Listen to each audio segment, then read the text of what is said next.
Bom dia, Felipe. Prazer conversar contigo, com teus ouvintes. Estou meio cansado, vim correndo para não me atrasar mais ainda que eu estava atrasado. Calma, respira fundo. Prazer. Não, o secretário Ricardo Gomes ontem chegou aqui, talvez esbaforido também. Então, calma, muita calma. O governo está correndo, está correndo. Tá, é o seguinte, ó. Primeira questão.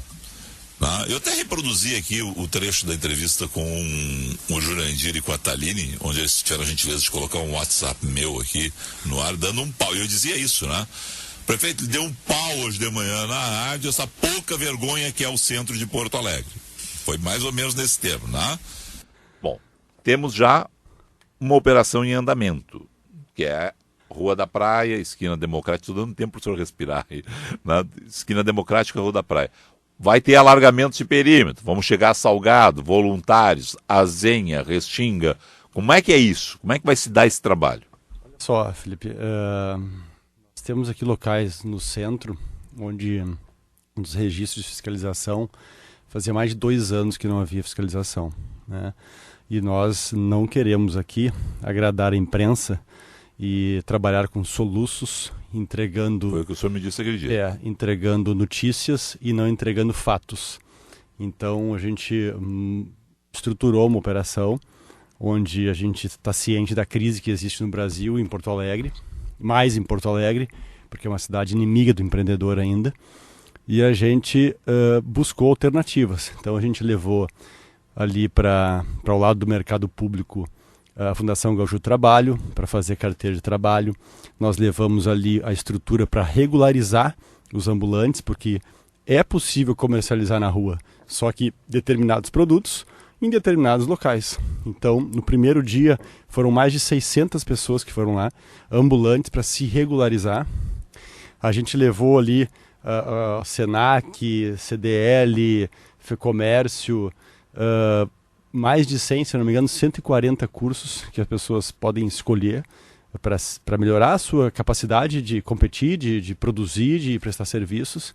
E a partir de então, numa articulação que eu posso dizer que está quase que perfeita entre a área de segurança do governo municipal e a área de segurança do governo do estado, a gente começou um trabalho conjunto entre os fiscais, entre a guarda municipal e entre a Brigada Militar, sem a qual nós não poderíamos ter feito essa operação. O trabalho do nono tem sido muito efetivo.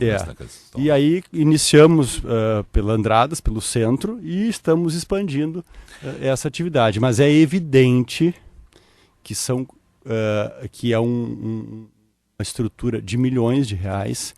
As pessoas que estão ali na calçada vendendo, eles são empregados de uma gigantesca quadrilha de contrabando. E aí vai ter que entrar a Polícia Federal para que a gente possa evoluir. Foi parte de um dos comentários que eu tenho feito aqui na rádio. Receita Federal, Polícia Federal vão trabalhar em conjunto. Vamos pegar o exemplo que talvez o Brasil mais visualize, né?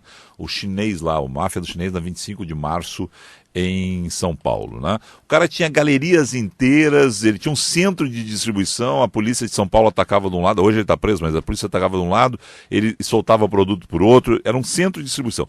Temos centros de distribuições semelhantes em Porto Alegre, não daquele tamanho, uma galeria inteira, mas temos coisas semelhantes. Como é que vocês vão articular isso? É a Polícia Federal que vai ter que entrar na jogada mesmo? Como é que é isso? Não adianta a gente querer aqui fazer o tudo, né? Nós não temos estrutura para isso, não temos treino para isso, não temos preparação para isso, e não é a nossa competência. O que nós vamos fazer?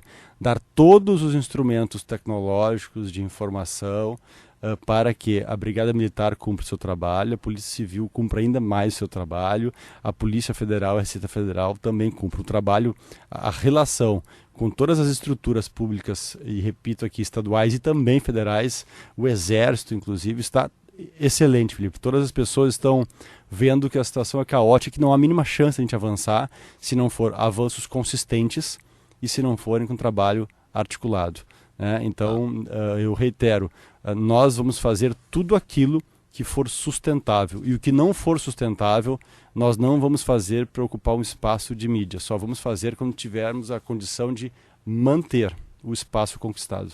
Prefeito, senhor, claro que tem questões sigilosas nessa situação, até porque envolve máfia mesmo, bandido mesmo, mas qual é o prazo que vocês trabalham? Assim, 1 ano, 6 meses? Tem O prazo para que a ação seja efetiva e permanente, em toda a sustentável, cidade, né? em todas as áreas. Tá.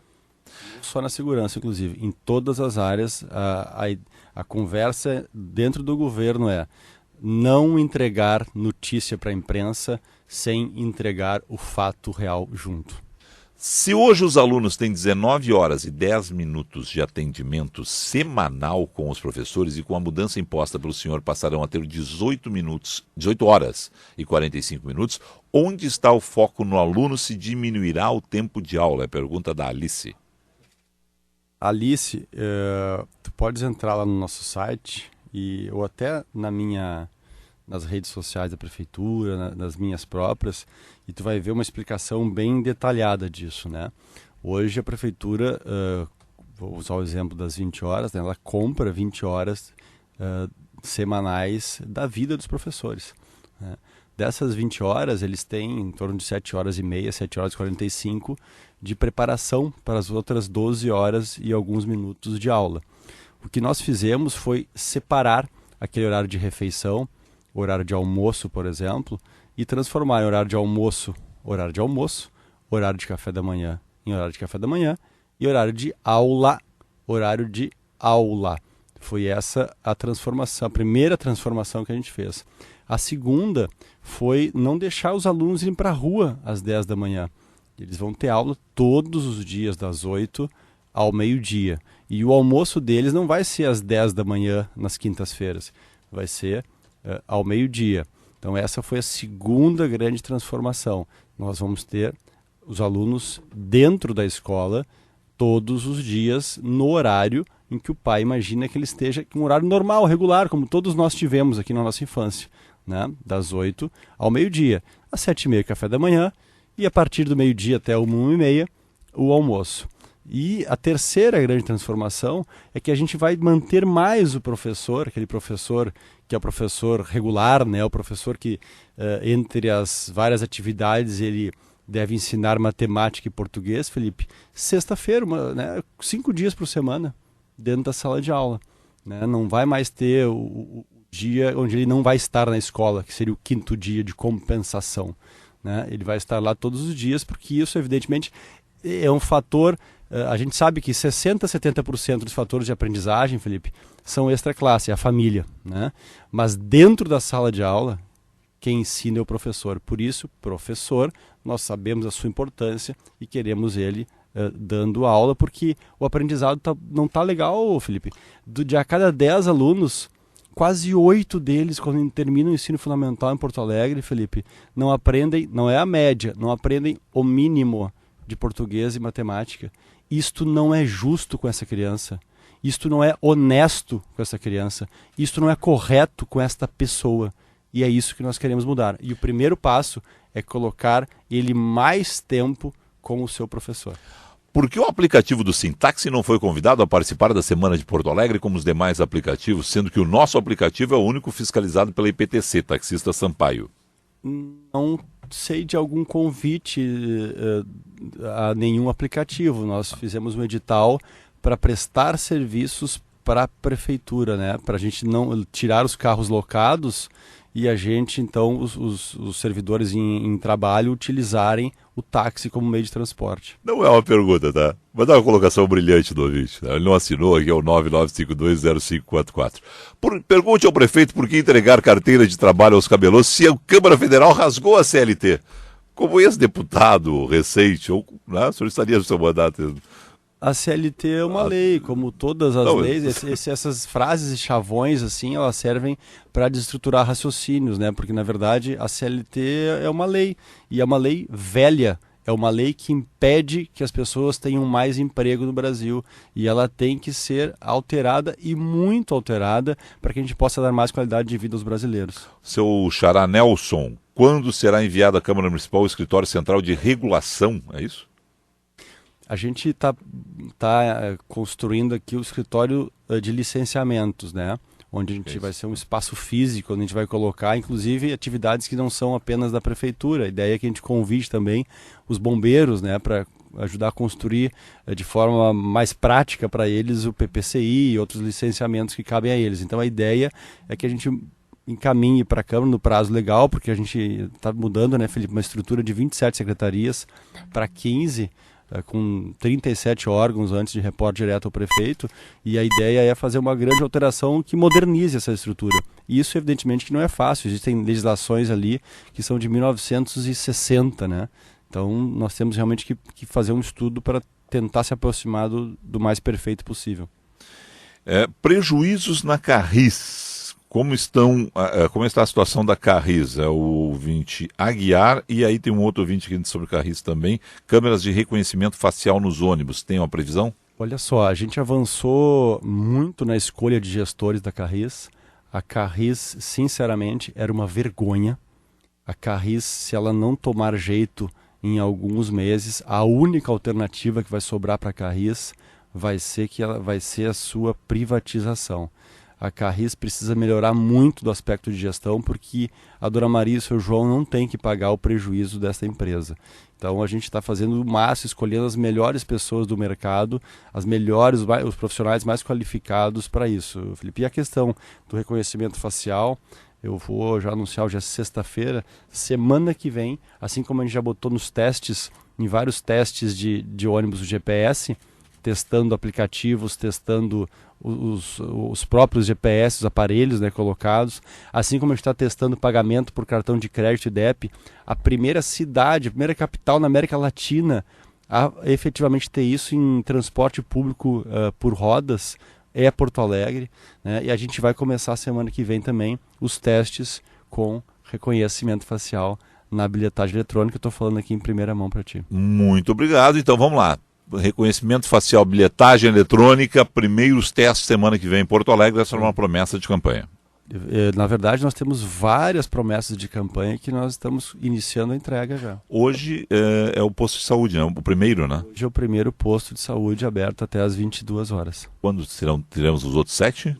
Não vou me comprometer com aquilo que eu não posso cumprir. Eu me comprometi com 8 e nós vamos abrir os 8, não só porque é uma promessa, mas porque é bom para a estrutura Mas de é saúde. 8 em 4 anos, é 8 em 1 ano, é 8 em 2 anos? É 8 no período que eles abram, permaneçam abertos, dando aquele atendimento que é necessário. Este posto que vai abrir hoje até às 22 horas, por exemplo, ele vai fazer coleta de exames até às 22 horas. Nenhum posto até hoje fazia no seu horário integral, mesmo que não fosse até às 22, até às 5, a coleta de sangue, por exemplo.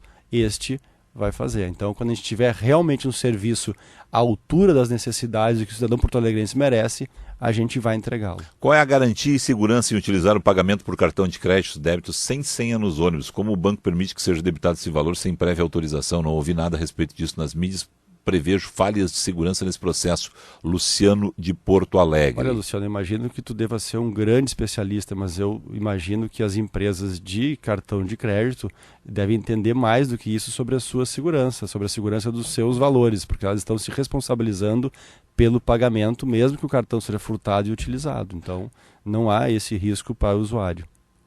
Tem mais essa questão se for furtado, tem mais essa questão. Mas aí está no seguro, é isso? Está no seguro, a empresa se responsabiliza. Isso é uma facilidade gigantesca, a gente poder com um cartão pagar o Transurb, pagar a lotação, pagar o ônibus, sem precisar sequer colocar a senha. Então isso é um avanço extraordinário. Com o pagamento por cartão de crédito ou débito sendo implementado, o TRI permanece ou dá lugar? E no caso do débito-crédito, como fica a integração com a segunda passagem? Questiona o Thales. Olha, o TRI permanece e provavelmente vai haver uma integração do cartão, né? Da pecinha cartão. Né? Provavelmente ele se tornará o mesmo cartão.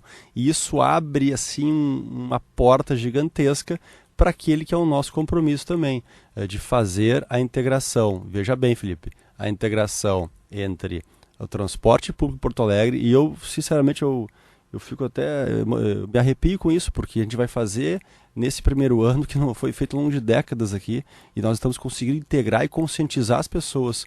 O transporte em Porto Alegre vai ser integrado com o transporte metropolitano, vai ser integrado com as empresas de ônibus, né, do transporte metropolitano, com o Transurb, com as lotações, que deverá sair em breve uma licitação, com o catamarã, e será possível inclusive fazer isso com as bicicletas e com os táxis.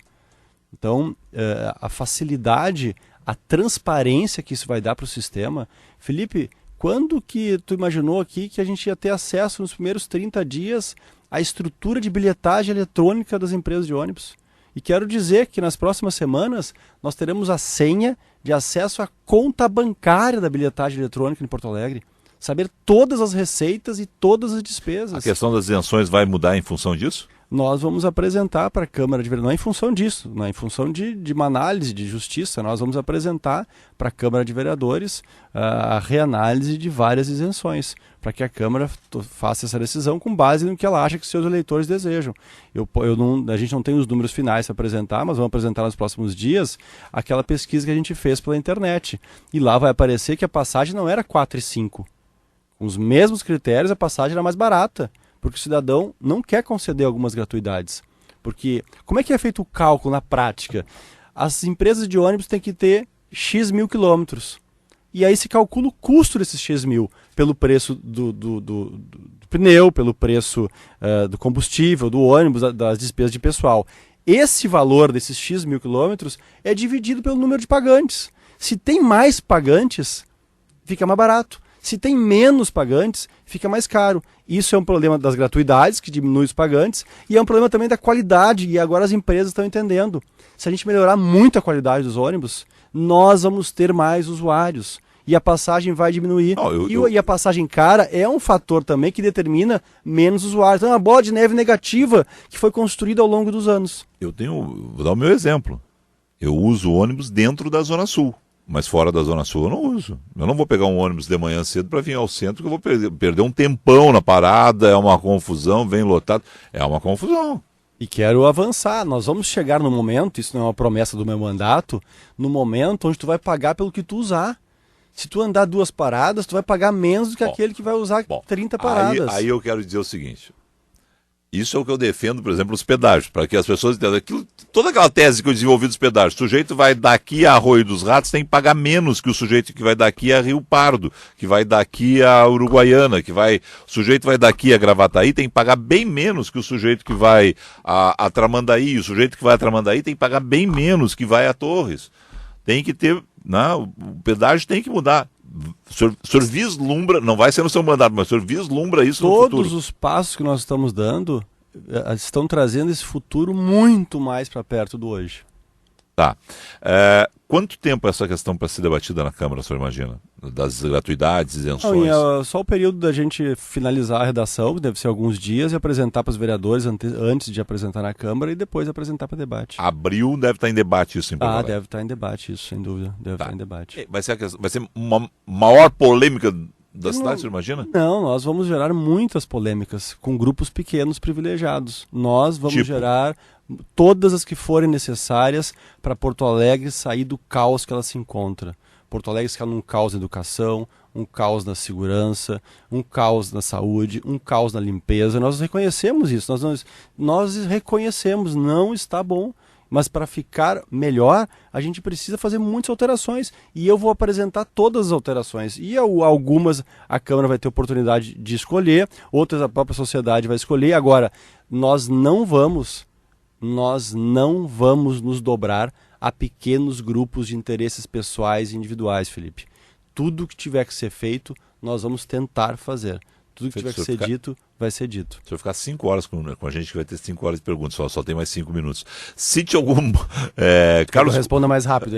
Carlos Couto, do Monte Serra. Soube que a Secretaria de Atendimento aos Animais só atende as pessoas com Bolsa Família, sou autônomo. Estou desapontado com isso. O senhor sabe disso? Não tenho esse critério. A gente tenta atender, evidentemente, as pessoas que têm necessidade, né? E a gente já conta com a iniciativa privada com R$1 milhão por ano para que o hospital veterinário volte a funcionar com dinheiro privado. Ou melhor, volte não, que ele inicie seus trabalhos quando ele tiver a licença, que ele não tem, da Prefeitura de Viamão, com dinheiro privado, não com dinheiro público. Rapidinho, foi para Moamba ontem?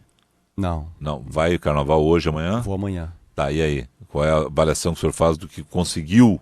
A avaliação é que nós demos um passo gigantesco à transparência, à modernização, à profissionalização do carnaval em Porto Alegre. Eu não tenho dúvida que essa é uma semente plantada que vai gerar muitos frutos. para 2018 teremos um carnaval mais encorpado, robusto? Provavelmente sim. Acho que a gente tem a oportunidade, inclusive, de fazer um teste no carnaval fora de época, para ver se vai ser melhor ou não. Acho que isso vai ser um sucesso, viu? Eu também acho. Eu acho que vai ser um sucesso. Eu também acho. Quando os pardais vão começar a checar furtos de veículos? Marco da Cidade Baixa. Tchau, Marco. Olha só, a gente... Tô feliz porque a gente está avançando nisso, Marco, mas a gente só faz entregas prontas, então... Tô sentindo que... tá avançando. Tudo está avançando, mas nós só vamos fazer entregas consistentes, definitivas, que funcionem e que mudem a vida real das pessoas.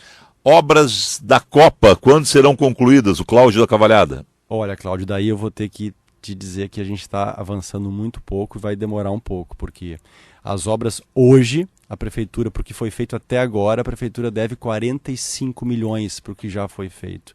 E se a gente quiser concluir as obras, é um custo de 284 milhões em 2017 para concluir as obras que a gente sabia que iam precisar em 2007, quando o Brasil foi sorteado. Então, vai demorar um pouquinho, a gente está buscando um financiamento de outra instituição financeira, a Caixa não pode, o BNDES não pode, a gente está buscando uma outra instituição financeira para tentar bancar a página da Prefeitura, porque eu já falei, não quero me tornar aqui enfadonho, a Prefeitura está falida. 4 meses de salários atrasarão esse ano? Se nada for feito, não, Felipe. Se nada for feito, 4 salários não serão pagos, nenhum centavo. Como assim? Exatamente assim. Não, pera um pouquinho.